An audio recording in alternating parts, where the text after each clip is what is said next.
Ladies and gentlemen, please give a warm welcome to the author of the song, Chains to Wings, Miss Tracy Bernardi Guzman.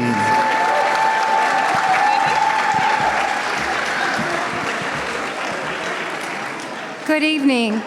My name is Tracy Bernardi Guzman.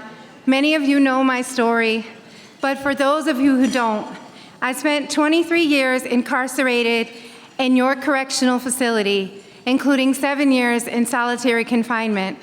What saved me was the outside programs that treated us like human beings. They reminded us of our worth and helped us believe in ourselves again. One of the most transformative programs was Community Partners in Action. It started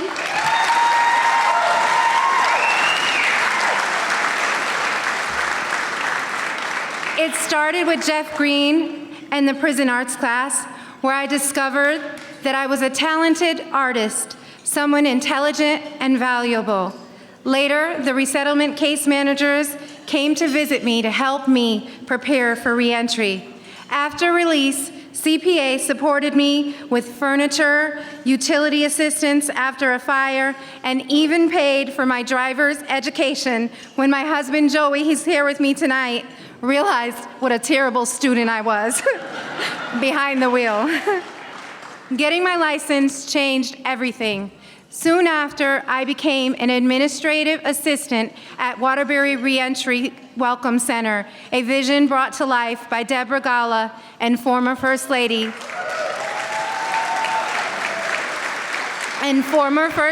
Kathy Malloy. They believed that I was ready, not just to participate, but to lead. 6 months later, I was promoted to case manager. Today, I help others the way CPA helped me. So tonight, if you are moved to give, let it be to Community Partners in Action, because when people like me are supported, we don't return to prison. We rebuild and we make our communities safer. Thank you, Beth Hines, Deborah Gala, my case managers from resettlement, and thank you, Sue Gunderman, for an amazing program operation director.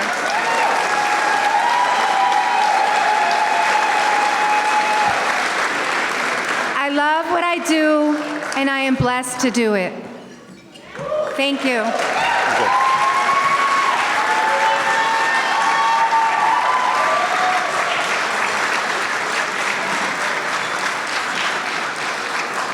Ladies and gentlemen, please welcome to the stage former Mayor of Hartford and tonight's MC, Luke Bronin.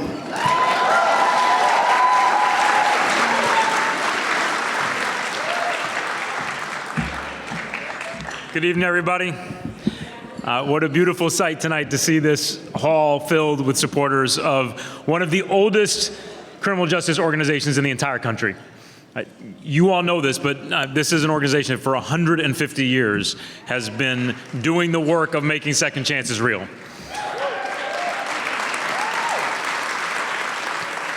And I look around this room and there are a lot of people who have been part of criminal justice reform work in this state and of trying to set the aspiration of making Connecticut really be a second chance society. But it is one thing for that to exist on paper. It's one thing for that to exist on the statute books and as a policy priority. It's another thing to make it real in people's lives. And what Community Partners in Action does is make it real in people's lives. And the partnership that my team and I at City Hall had with Community Partners in Action is one of the most important partnerships we had. From the very first day, we were, in a lot of ways, it felt like we were one team.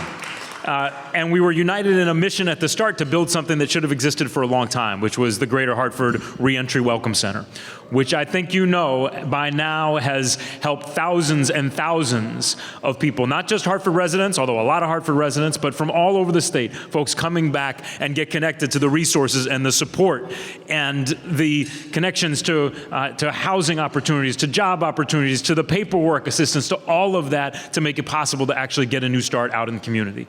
And the work is, in a lot of ways, just getting started. So tonight, first of all, is a night to celebrate everything that has been built. And I hope that you will help us celebrate by doing what we all need to do to get the word out there, going on social media, take those selfies, take some pictures, put them up. If you use the hashtags, hashtag CPA150 and hashtag Inspiring Hope, we want to show everybody what's happening here tonight and make sure that all of our communities know what CPA is doing and has done. But I also want to say that the work hopefully is just getting started. I mean, right now, Community Partners in Action is building a new vocational center at Hartford Regions, but they can only do that with your help. Let's cheer that. That's a big deal.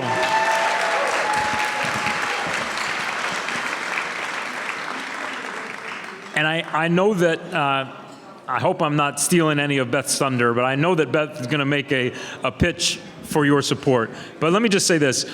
We have been in a time in the past few years when, for all of the disruption and the pain that COVID brought, it brought the blessing of resources that hadn't been there before. And the ability to make investments that so many of people in this room had long wanted to make. Those resources are going away. Those resources have gone away. We all know the federal government is not the kind of partner that it was. This is a much tougher environment to do this work. So tonight is about making sure that CPA can continue to build and what it seeks to build, to do the work that it's done for so long, and to make sure that this new center gets set up too. So first of all, you can help right now in real time if you use your cell phone and the One Cause QR code that's displayed on your table or here on the screen. It's easy. You just click, put your info in, and you can donate. And please do, because this work really, really matters. I'll be back later, but thank you to everybody for being here. Thank you for supporting an amazing organization that has been committed to second chances from the very start. And now let me, please help me welcome the amazing Executive Director of CPA, Beth Hines.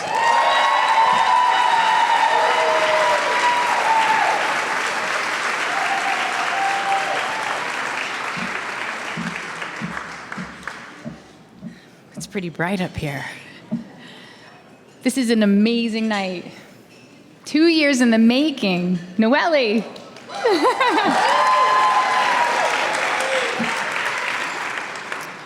Wait, we're all very scripted, so let me get to my script. Let's see. Except for Deb. Deb's not scripted tonight.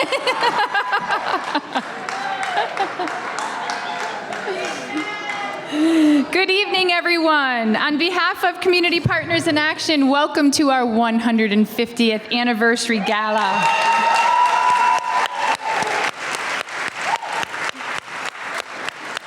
Tonight, we celebrate 150 years of believing in redemption, second chances, and community. When Mark Twain and Charles Dudley Warner helped advise the launch of this amazing organization in 1875, they planted a vision that justice could be more important than punishment. It could be about hope and opportunity. That vision lives on here tonight in this room with each of you.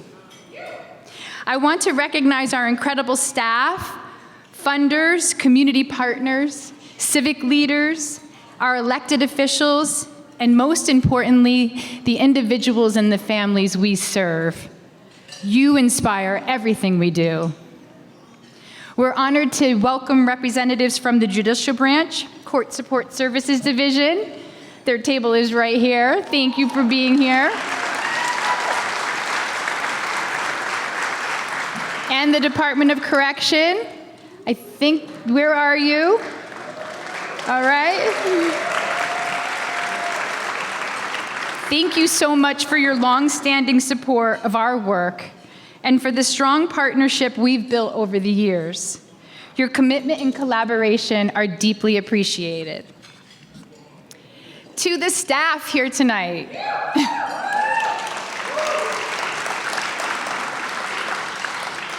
Please take a moment and stand. Many of you are upstairs. Come over on the railing.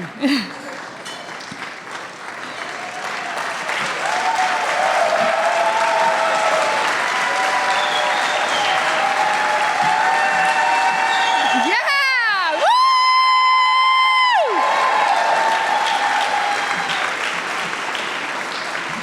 We want you to know that we see all of you, your dedication, your hard work, your creativity, and your care. Let's give a round of applause for everything you do every single day. You make CPA what it is, and we are truly grateful.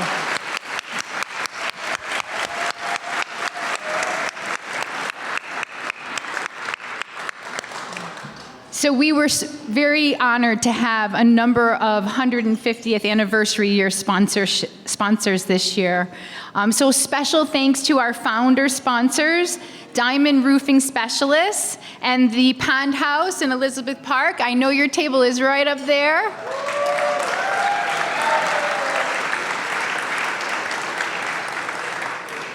Our heritage sponsor, the Richard P. Garmany Fund at the Hartford Foundation for Public Giving.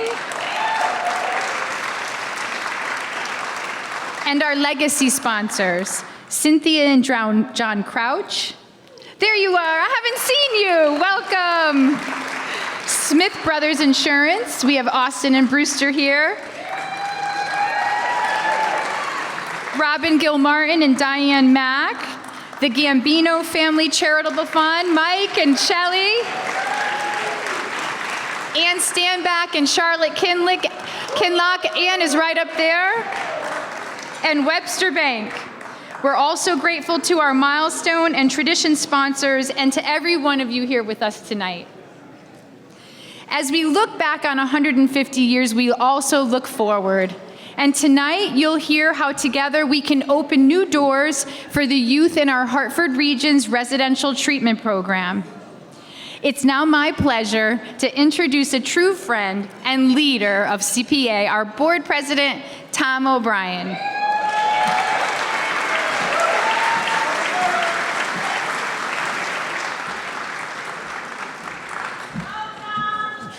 I can't even see you up there with the lights, but I know you're there. Welcome, everyone. Thank you, Beth.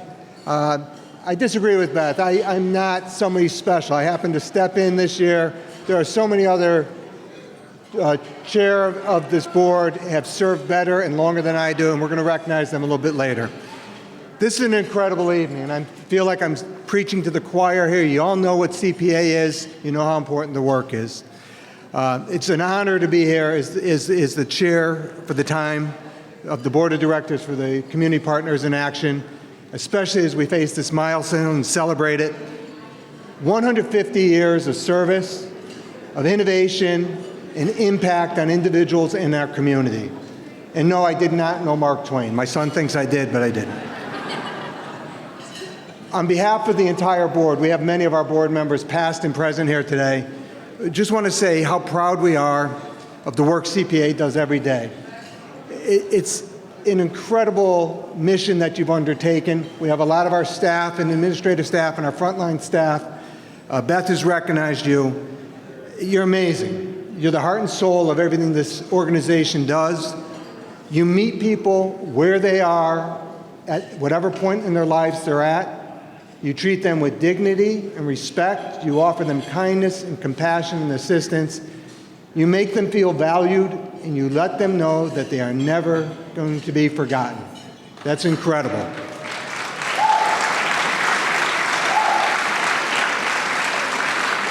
We're proud of you as a board. You should be proud of yourselves. You make individuals stronger. You give them hope. And in the process, you reconnect them with their families and their communities.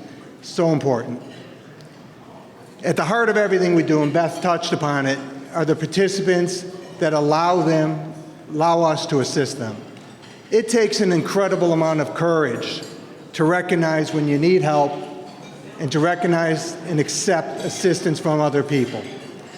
And then to follow through with that, the hard work that goes along with it, to accept the failures and the successes along the way. It's courageous, and these people make it possible. They inspire us to continue to offer assistance and to meet them with that kindness and compassion that so few of them had met prior to this. They remind us of what the work that you're doing is important. My fellow board members are here. They're a volunteer board. They recognize and they really are dedicated to their stewardship that they offer to CPA. I'd like to have them stand, both the present board members and any of our past board members to be recognized.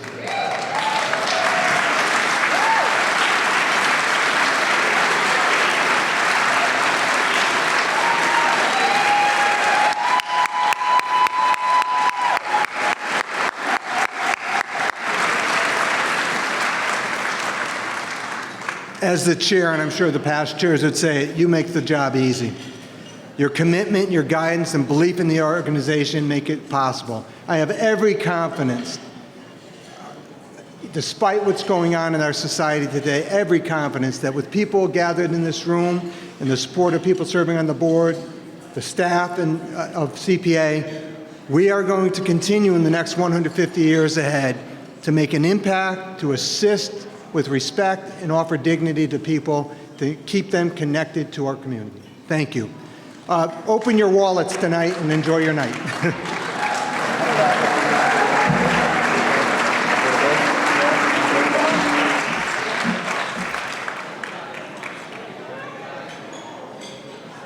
Thank you, Tom.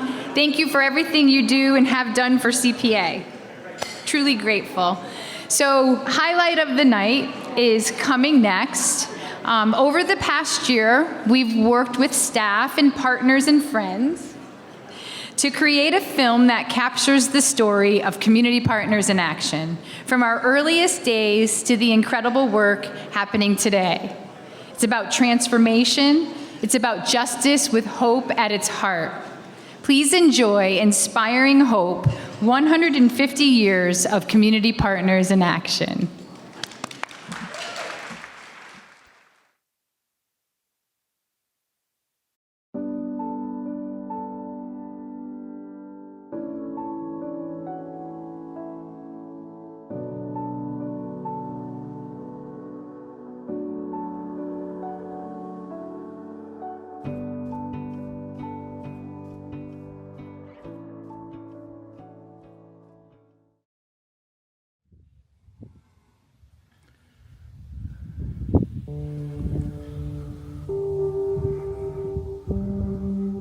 The human spirit is easily crushable, and that's something that runs counter to our romanticized idea of what the human spirit is and what a person is and pulling yourself up from your bootstraps. When you're in an environment without possibility, it's easy to believe that there is no possibility. There is nothing I would do more happily than to wish CPA, all those who are part of it, those who will be a part of it for the future, the happiest and the most blessed 150th anniversary.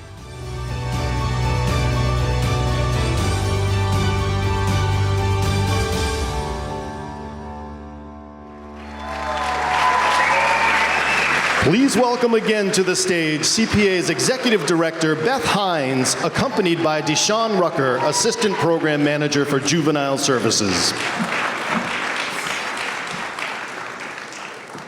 I've seen that film a few times now, and it still is, it's pretty emotional. Anne, did you see your picture in there? You look beautiful. Yeah. So great to see Sister Nancy, too. So the beautiful story you just saw is our story. And it continues every day in every one of our locations across Connecticut. Those of you who remember Gordon Bates and attorney James Green likely just saw them in the film.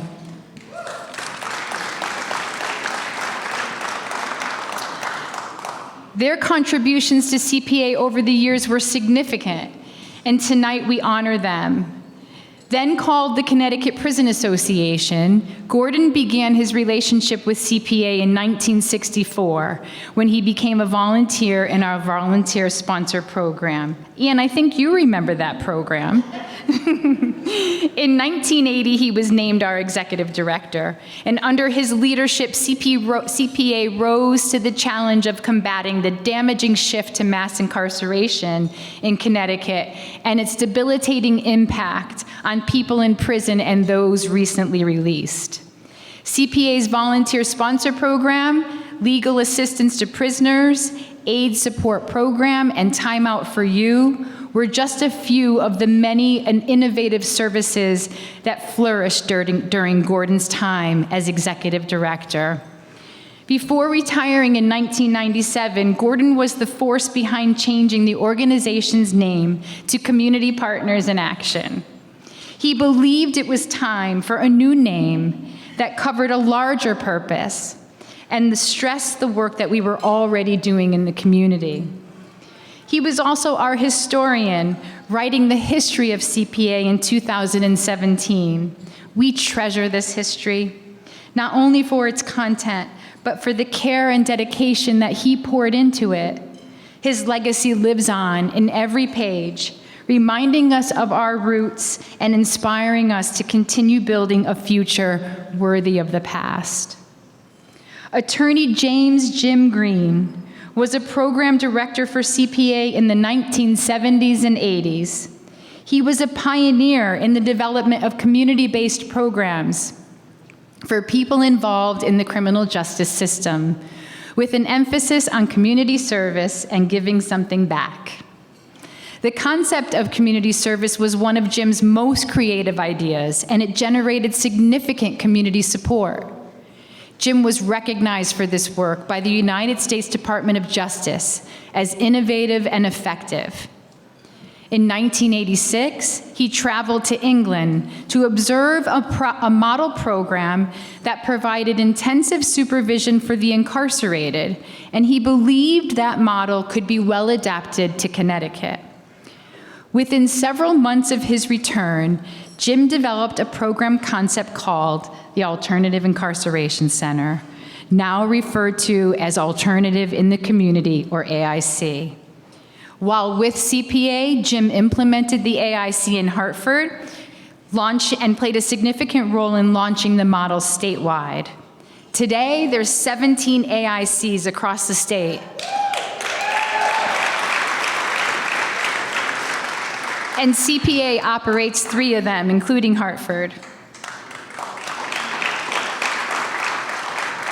In the early 1990s, when Jim departed CPA, he continued his vision to improve the quality of life for the incarcerated by joining the Connecticut Judicial Branch Court Support Services Division, where he could have an even broader impact. He is credited with implementing special community service projects to expose thousands of court-involved youth to unique giving back experiences that enhance the quality of life for Connecticut residents. CPA remains indebted to Jim's legacy and enormous contributions to criminal justice reform, both in Connecticut and nationally.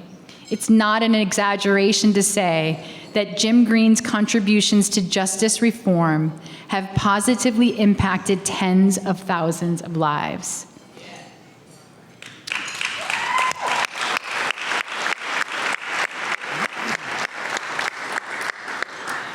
One of the best examples of CPA's work today is our region's residential treatment programs for young men in Hartford and in Hamden.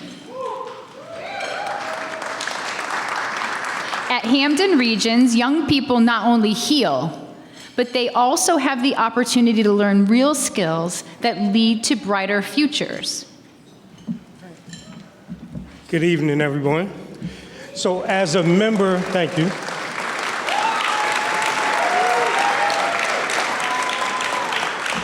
So as a member of the Hamden Regions team, I get to see second chances come alive every day.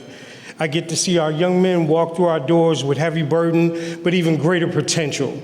Our staff is there and playing a pivotal role in providing them with some accountability, some guidance, some structure, and most importantly, love, right?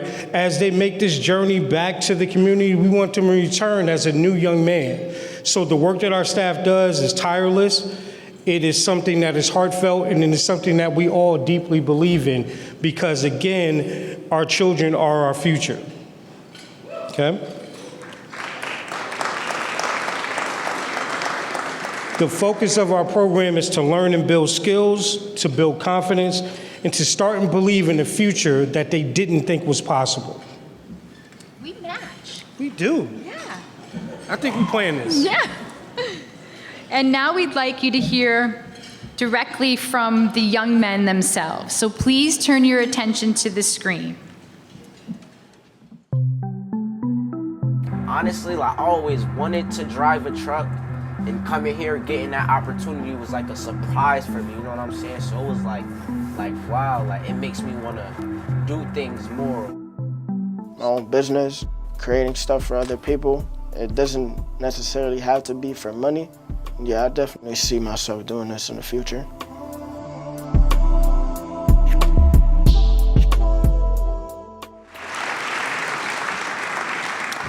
So as you all can see from the video, you can see why we're so proud of the young men that are in our program. Their strength, their creativity, and their determination reminds us why this work matters.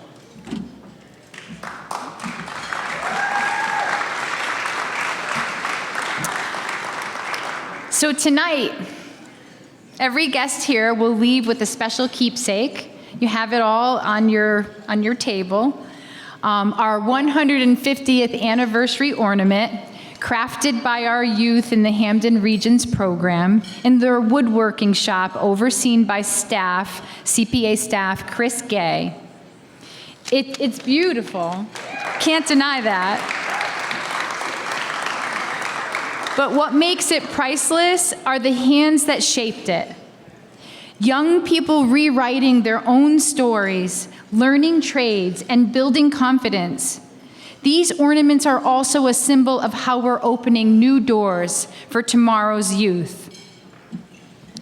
In Hampden, we tell our kids, exposure breeds expansion.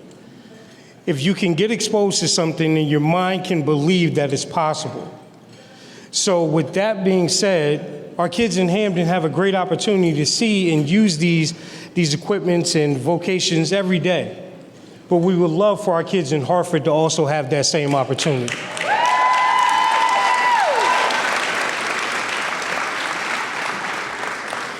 Because right now, while our young men have educational training in Hartford, they need a center. And we can provide them with one. This is a great opportunity for us to take a chance to continue to pour into our youth and create new opportunities. That's what the company is founded on. That's what the agency's missions are about. And that's what you all believe, because you wouldn't be here tonight.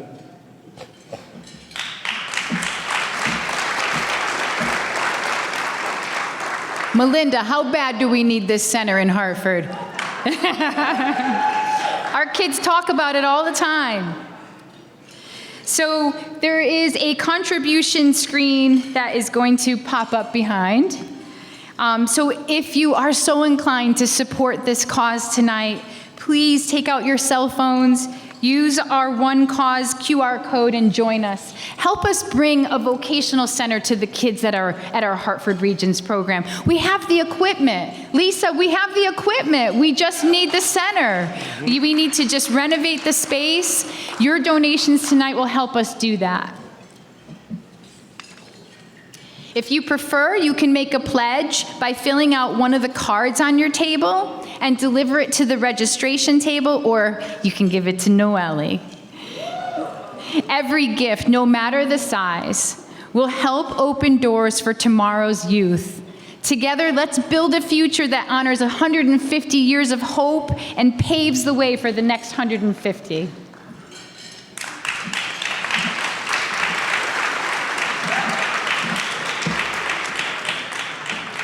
Welcome to the stage, Deborah Rogala, CPA's Director of Operations.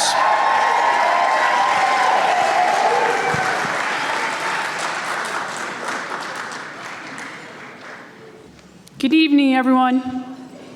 Hi, Thea.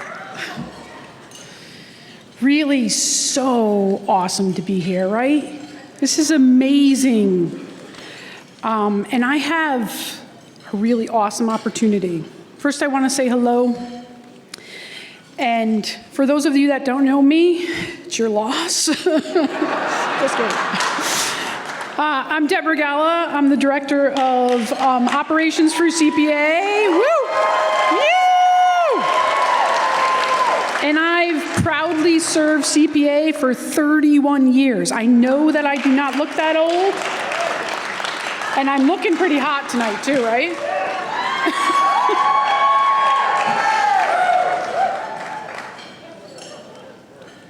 So tonight, I have the distinct honor of presenting the Phenomenal Woman Award to someone who truly embodies phenomenal woman, Victoria Steele. I met Victoria over 20 years ago when she was participating in our resettlement program, which is now our Reentry Welcome Center. Even then, her strength, honesty, and determination were amazing. Today, she's not only a colleague, she's a friend.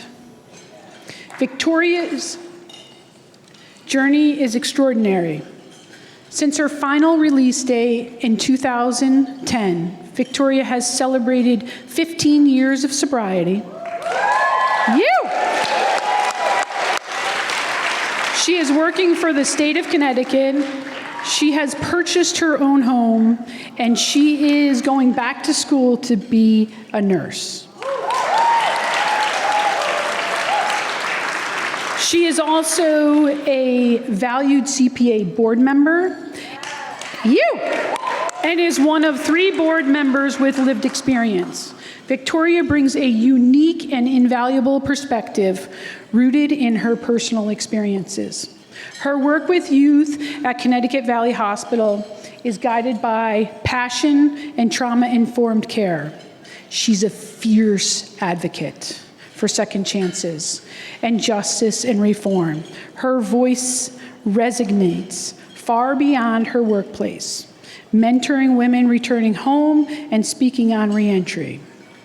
Since 2013, Victoria has been performing with the Justice Dance Performance Project. I think Judy and Bill are here tonight to bring reality of incarceration to the stage.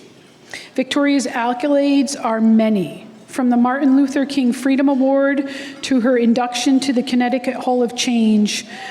But what truly sets her apart is her unwavering commitment to lifting others while she rises.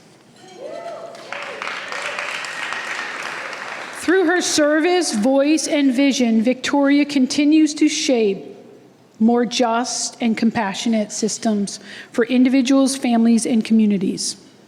Her courage, compassion, and commitment to change inspires all of us at CPA and beyond. Victoria Steele is a phenomenal woman in every sense of the word. I am so proud to know you, Victoria Steele, to witness your journey, and to celebrate you tonight. Please join me in honoring Victoria Steele.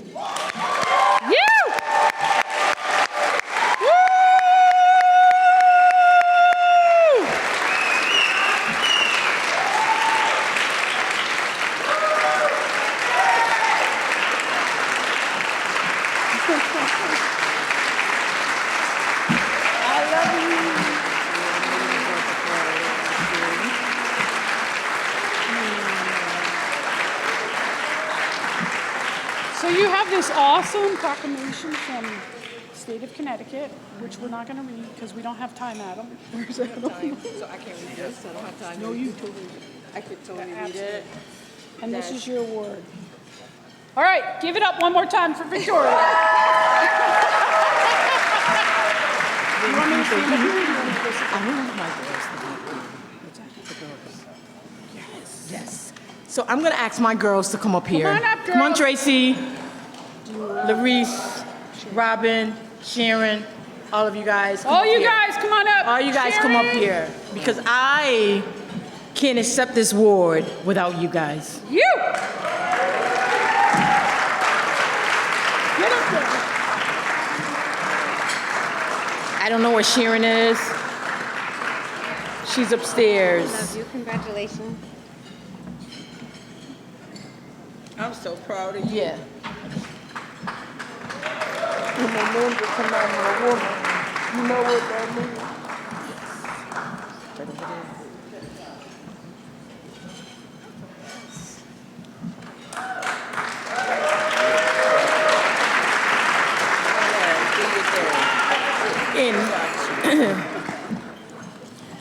I wrote, and I don't know if I have time to say all of this, but Ann Koleski, I love you, right? Me too. Well, I love you. Maureen, we love you. Yes. Beth, thank you so much. Deborah Gala, thank you. I want to thank everybody. Noelle, you right there. I just want to thank everybody. I feel like I won the Emmy, okay? Phenomenal woman, that's me. To be honest, because this room is absolutely beautiful. When I look around, this room is amazing, right? And I want to share with you guys, it is truly an honor to stand before you tonight as community partners in action celebrate 150 years of service. I want to take a moment to express my gratitude, not just for this recognition, but for the incredible work CPA has accomplished across generations. CPA is one of the oldest criminal justice systems in the state of Connecticut. And for more than a century, they have been committed to helping individuals rebuild their lives and return to their communities with hope, purpose, and dignity. The impact of CPA is undeniable. Through their reentry services and their strong community partnerships, they have helped reduce recidivism by offering people like me the tools we need to create a meaningful, lasting change. I've seen people come through CPA program, go on to earn their degrees. Stephanie, I miss you. Stephanie Harris, I miss you.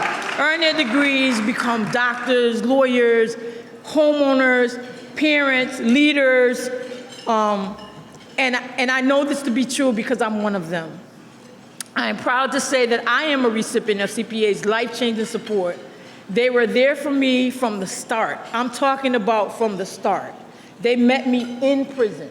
They met us in, right? And I'm so grateful for that. They didn't just see my past, they saw my potential. With encouragement and guidance, I was able to take some real steps towards healing and growth. One of the most life-changing moments for me, God first, was receiving my pardon, because I never thought I could, right? I never even imagined that that could happen to me. CPA stood beside me when I needed them the most. CPA is not just an agency for me, it was a place of transformation. It was where I was seen, I was heard, I was believed in. It was where I learned that I was more than just my worst day. CPA believe in second chances, and they reminded me that I could become a person. They gave me my first job. And I was always meant to be. So while I'm incredibly grateful to be honored tonight, the truth is the real honor belongs to community partners in action and the phenomenal men and women who serve. To the donors, the staff, the volunteers who show up every day, thank you. You never stop believing in transformation. It truly takes a village to raise a child. And I believe that with all my heart that it takes a village to restore life. You are the heartbeat of this work. You are the reason people like me, Tracy, Robin, and Larice are standing here. Congratulations, CPA, on 150 years of empowering young men and women all across the state. And to those that do the work, that are doing the work right now, I see you, I honor you, and yes, we have some phenomenal men and women that work here, because they not only see, they see the whole person, which is so amazing. We see the human side. We're talking about the human side, right? And I'm so grateful. I can mention a whole lot of names. Deborah Regala, thank you so much. I'm so grateful. I'm so grateful for Community Partners in Action because I would not be standing here today. Charlie Grady, thank you for the work that you do. Judy Dorwin, thank you for the work that you do. Right?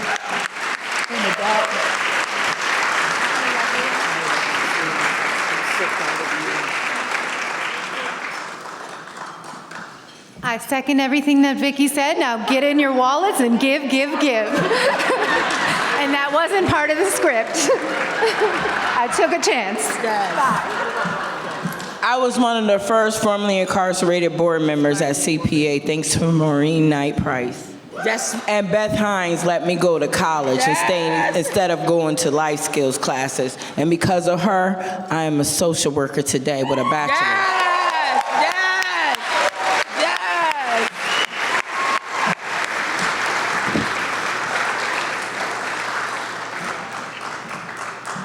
Please welcome to the stage CPA Executive Director Beth Hines.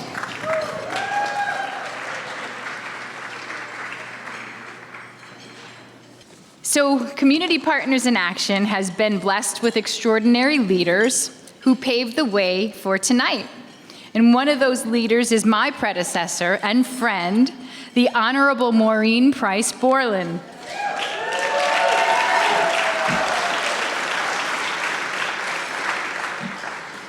Maureen, your vision and your leadership helped build a stronger CPA and prepared us for this milestone. It's my honor to invite you to the stage to present the Champion of Justice Award.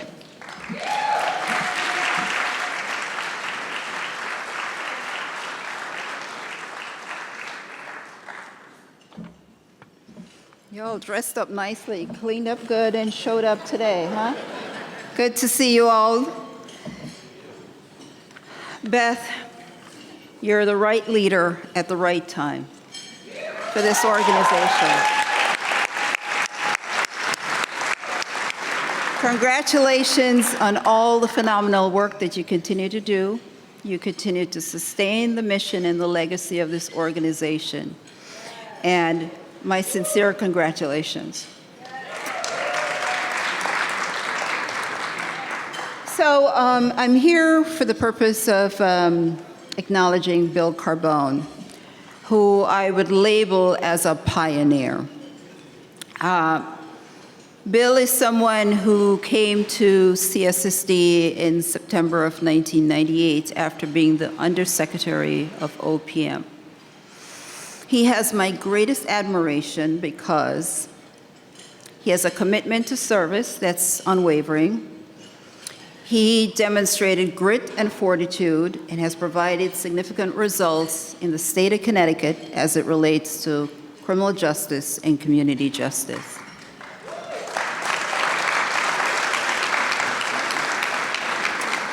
So, I feel like you should come stand next to me, Bill.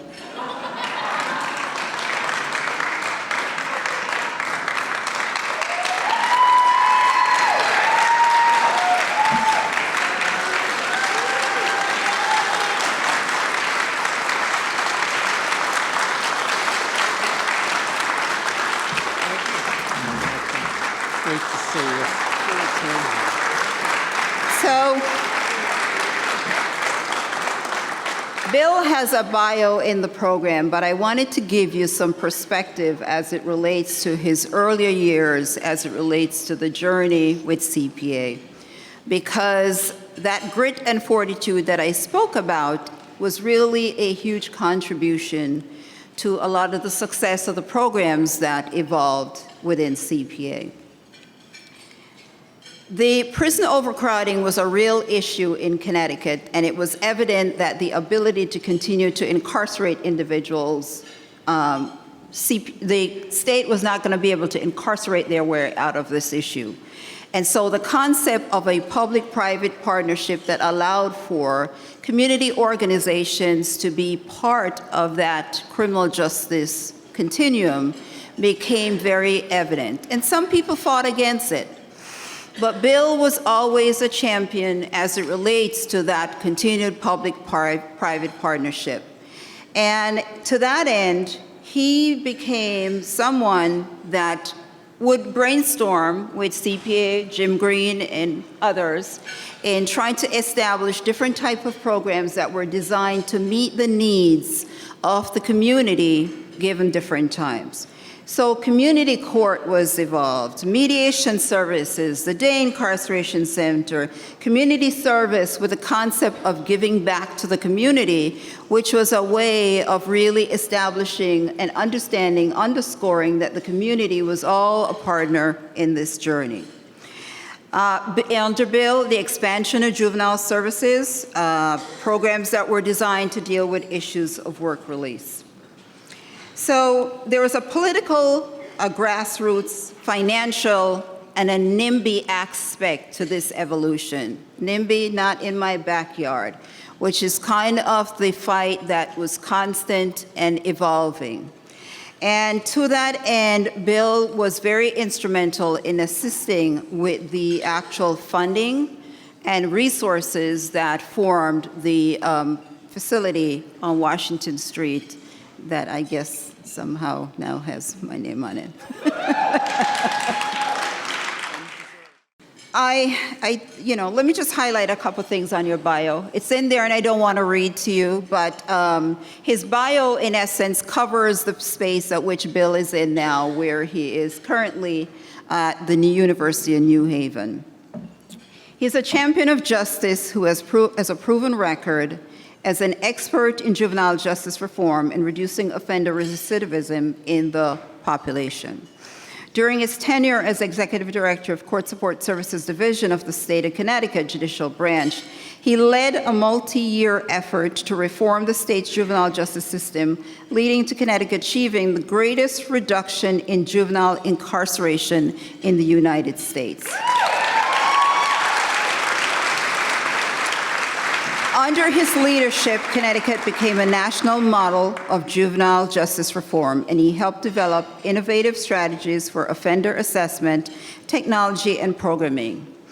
He is an expert on the impact of prison sentences on youthful offenders, as well as status offenders, diversion, recidivism reduction, the harm reduction of institutionalization, and family dysfunction. Bill is currently the Executive Director of the Tau Youth Justice Institute and an affiliation with the university, a private partnership established in advance to advance juvenile justice reform through collaborative planning and policy development, training, research, and advocacy reform. He runs the Henry C. Lee College of Criminal Justice and Forensic Sciences internship and service learning programs. He is a past recipient of the Center of Children's Advocacy Champion for Children Award. Bill received his master's in public administration from the University of New Haven and his bachelor's from Providence College.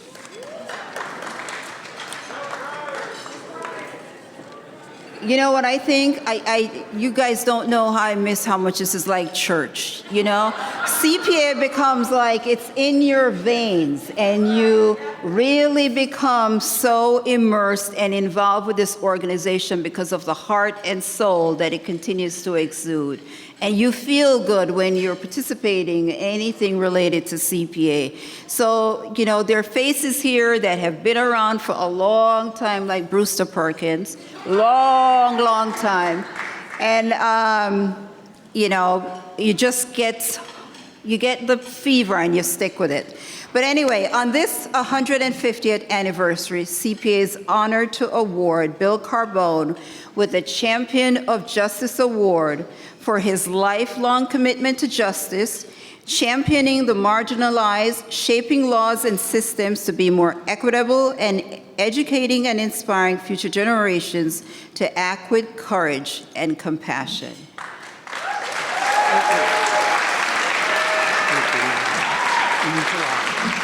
I told you not to be too long and flowery. Remember? That's all right. It's okay, Jim.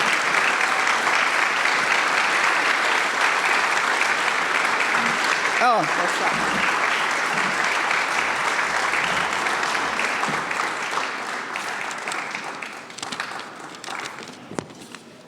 Thank you very much, Maureen. When she called me the other day, I said, don't be too flowery, don't be too long, don't repeat anything that's in the program book. Let's, just get the whole thing over with quickly. So I want to thank you, Maureen, for listening to me. Thank you, CPA, for this award.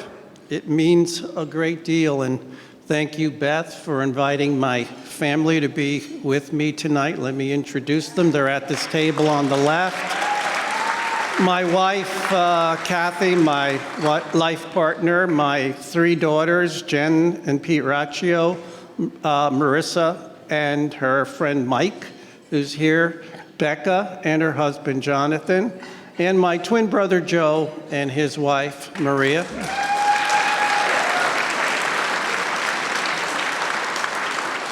And I see so many of the people that I worked with in the past, and you know, they were former employees, but I consider them part of my family.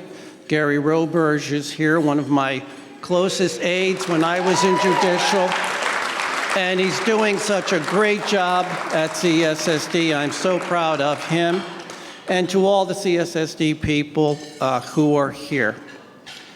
So happy birthday, community partners in action. It's a pleasure for me to celebrate this birthday because at my age, you don't get invited to too many parties where the guest of honor is older than me. Now, in this case, I can say to CPA, you're twice my age. But I was also here for the 125th, which was held at the Pond House. So I don't know if I'll make the 175th back. Maureen Price, my partner in crime for so many years as we worked together to build the public-private partnership. Maureen, you know, is a fiercely devoted CPA advocate. She sometimes, you know, when you're in the positions I was in, we were forced to make cuts in contracts, not because I wanted to, and I always regretted it. But what I regretted most is that it would be followed by a phone call from Maureen saying, I need to come in and see you face to face. And she would definitely do that, and she'd sit across from on my conference table, and she would describe to me how the human beings in the program were going to be hurt. And it was painful. But it was really an example of how passionate and how relentless she was in serving this population. I was really happy to be present last spring when the buildings on Washington Street were dedicated in her honor. And I recall the many, many meetings that we had with city officials and state officials to get those buildings transferred to the CPA so they could develop community programs there. So thank you so much, Maureen. You are a true champion of justice.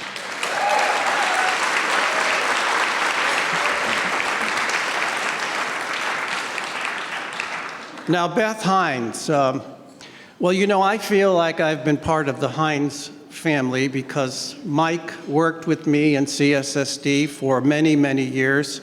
I experienced with them the birth of their kids and how their kids went through school and their sports activities, and now I continue to get reports on them in their life in Boston. CSSD is lucky Mike is still there. He's a very trustworthy and reliable guy, Mike and Beth Hines. The other thing I'd like to say about Beth is a few years ago I had the pleasure of serving on the interview panel to select the successor to Maureen, and I was invited to be on it by Judge Ann Dranginis, and I think she's here somewhere. Judge Dranginis, thank you for giving me that opportunity. But she knocked it out of the park, you know, in the interview, as you would expect. Only Beth has that same degree of compassion and fierce belief that the CPA could do things. But what I admired most is that she had been there for, I think, 20-something years, and she actually came into CPA on the lowest rung of the career ladder, worked her way up to the point where she could take it over and bring CPA into the future, and she's done that.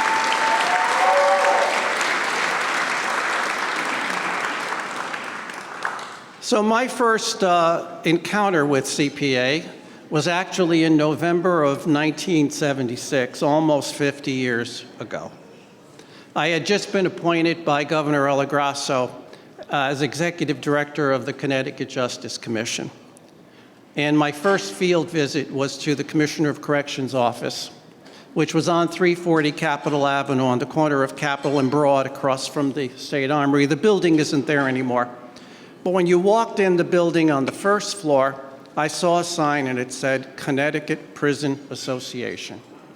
And that was the first time I met Attorney Jim Green. And he knew I was coming and he wasn't going to miss the opportunity to make a pitch on behalf of what he wanted to see accomplished. And he brought me into the office for a few minutes, told me about the legal work he was doing for the protection of inmates, introduced me to an ombudsman. I didn't even know at that time what an ombudsman was. But they explained that this was a person who was handling grievances. But I was struck, it was small. It was like 2 offices and a handful of people. And I thought, wow, what an enormous task they have. And that was the beginning, by the way, of my relationship with Jim. Jim eventually came to work for me on alternative sanctions and became a director in CSSD. He was brilliant. And most people don't know this. He argued successfully in front of the United States Supreme Court. And he actually brought many of the lawsuits in Connecticut during the peak of prison overcrowding, claiming that inmates' rights were being violated, civil rights, and we were bringing into question, the quality of punishment and whether cruel and unusual punishment might apply.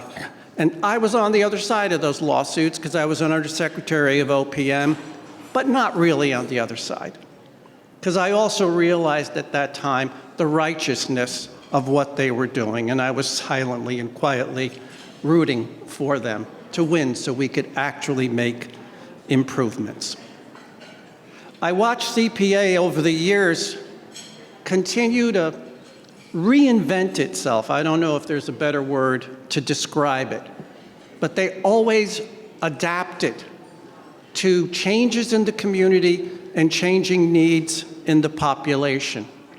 I remember visiting the first women's program down in Niantic. I remember giving them the grant to create the mediation program so they could try to resolve differences between individuals in low-level cases in the OGA courts.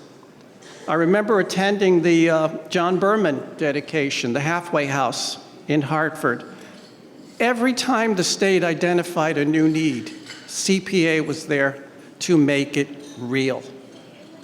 Beth mentioned the AIC concept. Well, Jim Green brought that idea to Connecticut, but do you realize that the first one was in Hartford? It's where everything was tested out. And who did it? It was CPA. The notion of transitional housing for offenders. Who did the state turn to? CPA. The Day Incarceration Center program, CPA. When all the research came out saying that you really have to find strengths in people, including the offender population, and some that may not be good in classrooms might be very good with art and music. And so we decided to create an arts program. Who stepped up to the plate? It was CPA.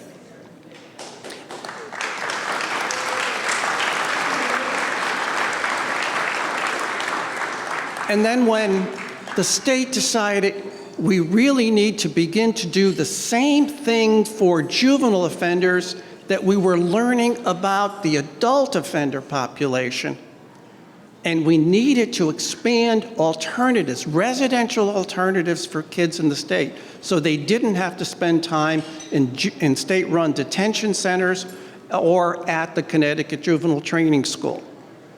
Who was able to get the approvals to establish these programs? It was CPA. I saw the pictures of the program down in Hamden, and I was thinking of the many nights we spent at hearings in Hamden and many, many meetings to get all the approvals for that to happen.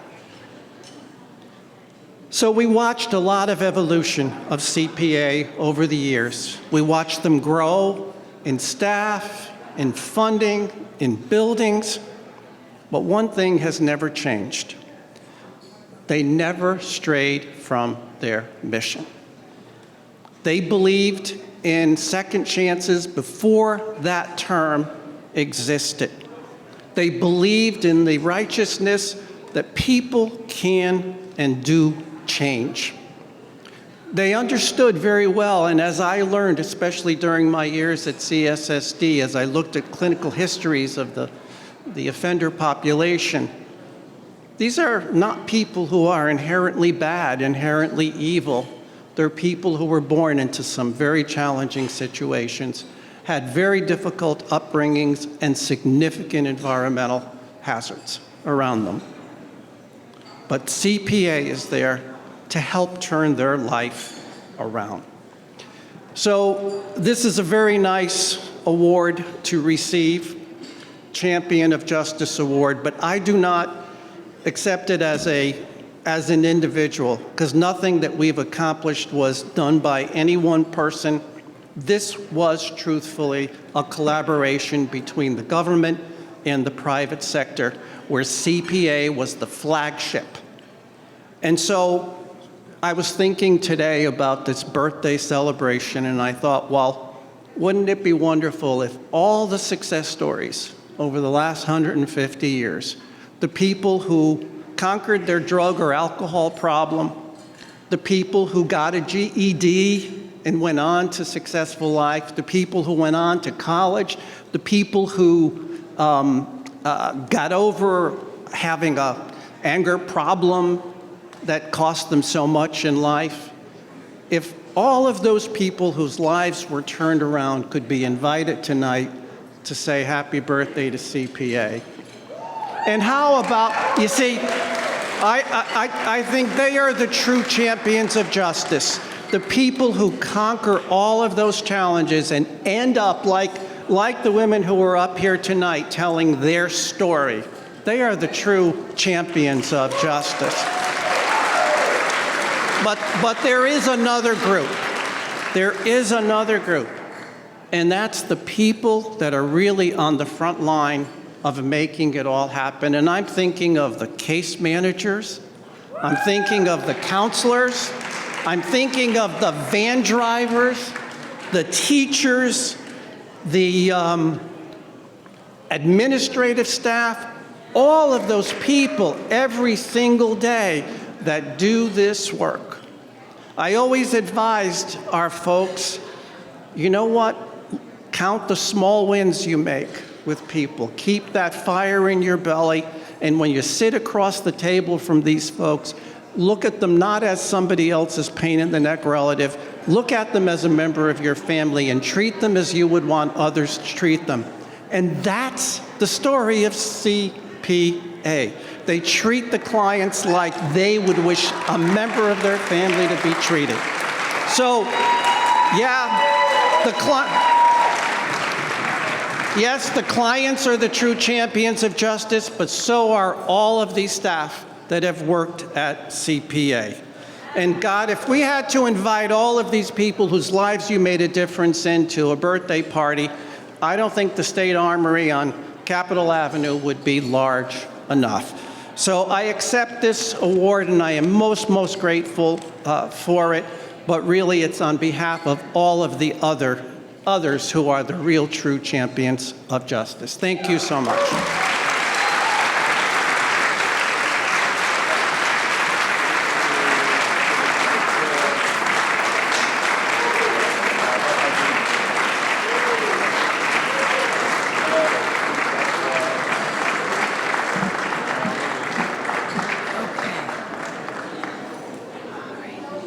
So we're almost to the end of our program, and then we're going to get our band out here, and we're going to start dancing. So I just wanted to make mention of the proclamations and citations that we received in honor of our 150th anniversary from Congressman John Larson, from Governor Lamont, and the Connecticut General Assembly, recognizing 150 years of CPA. These honors reflect the importance of our mission, but more than that, they honor the people who make it possible, our staff and our partners, our participants, and all of you in this room. Thank you for standing with us. All right, I think our MC's coming back up. Please welcome back to the stage our illustrious MC, Luke Bronin. All right, we got the band, we got dancing to do. I bet there's dessert. There better be dessert. So I'm going to be quick, but I just want to say a couple things. First, we're really lucky in this state and in this city to have a lot of amazing organizations. But sometimes you can just feel that an organization is special. And I think you can feel that tonight. Because I mean, what makes CPA what it is are the people who do the work and the people who come to do that work for themselves together with CPA. And we just heard some amazing stories. I think it's fair to say, 150 years is worth celebrating. That's a history and a story worth honoring. But what makes CPA worth supporting is the work that it is doing right now. It's the people whose lives are changing every day that CPA does this work. And I think if you were like me, one of the things that was striking about every single one of those stories in that video is that I think without fail, every single person who'd come to CPA said, and now I'm making a contribution in my community and I'm proud of it. And the reason it's important to say that is we're not doing anybody favors by doing this. CPA is not doing this because they're doing people favors. If we want stronger, healthier, more prosperous communities, it comes from work like this, right? And at the risk of venturing somewhere I shouldn't go, the way you make places safer is not by deploying the National Guard, it's by supporting organizations like CPA.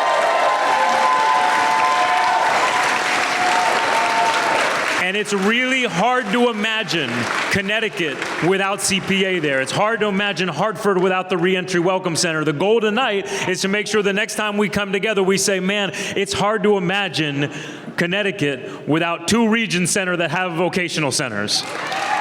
So take back out your phone, go to the QR code, give, and now to make sure that we're keeping this energy going and celebrating some of the people who have already supported, I'm going to ask Deborah Gala to come back up and I think close us out. God bless everybody, and thank you for supporting one of the best organizations you will ever find. All right, take it.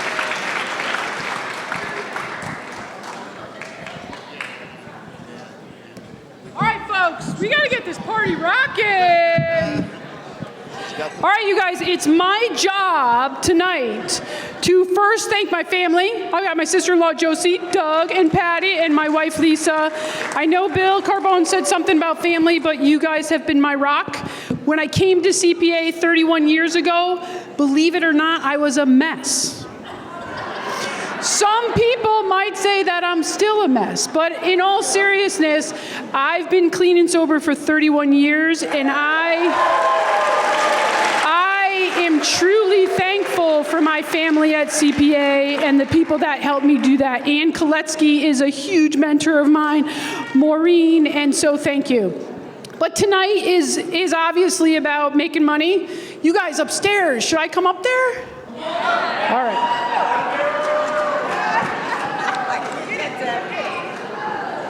Here I come. All right, you guys, upstairs, can they hear me? Upstairs is way better than downstairs. It is. Woo-hoo!